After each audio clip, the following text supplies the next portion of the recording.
कहानी की श्रृंखला में एक और नई कहानी मैं जोड़ रही हूँ। इस कहानी का शीर्षक है मीठे शब्दों का आकर्षण। तो आइए सुने। एक बार एक राजा ने स्वप्न में देखा कि उसके सारे दांत टूट गए हैं, केवल एक बीच का ही बड़ा दांत मुंह में बचा है।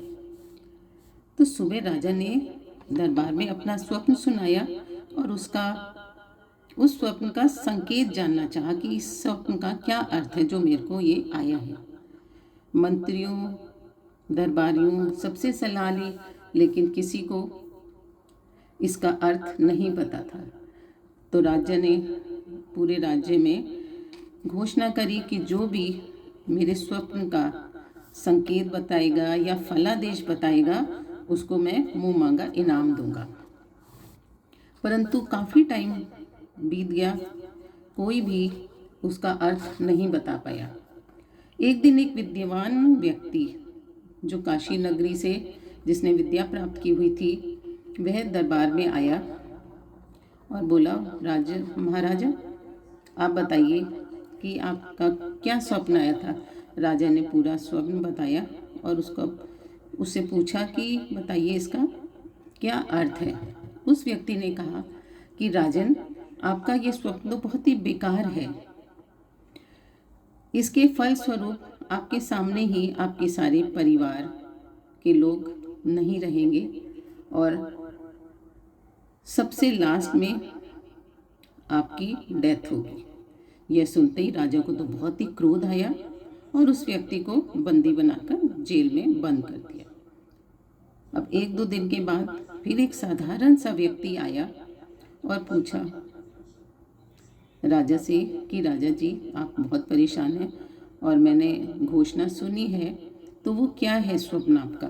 तो राजा ने फिर से अपना स्वप्न बताया और स्वप्न सुनकर वह व्यक्ति बहुत सोचने के बाद बोला कि राजन, ये बहुत ही अच्छा स्वप्न आया है आपको। हम सभी प्रजा जन पर ईश्वर की विशेष कृपा है। आप जैसे धर्मात्मा, पुण्यात्मा और प्रजापालक राजा को दीर्घ आयु ईश्वर ने दी है। राजन, आपके परिवार में आपकी आयु सबसे लंबी होगी। इस राज्य का सौभाग्य है कि आप कई वर्षों तक जीवित रहेंगे और राज्य को बहुत ही आराम से अच्छी तरह से संभालेंगे।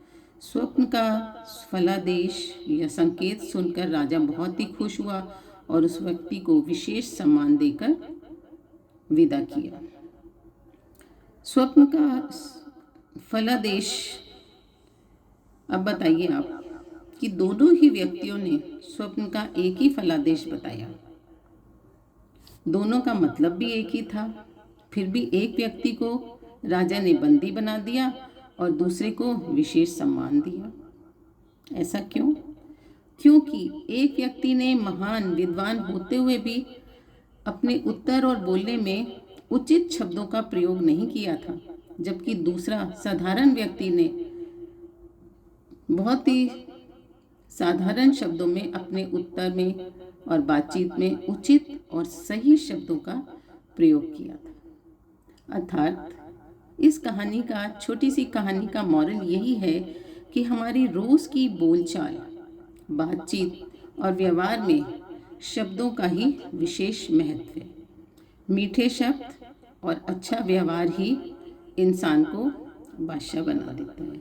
तो thank you very much for encouraging me and liking my stories and giving comments.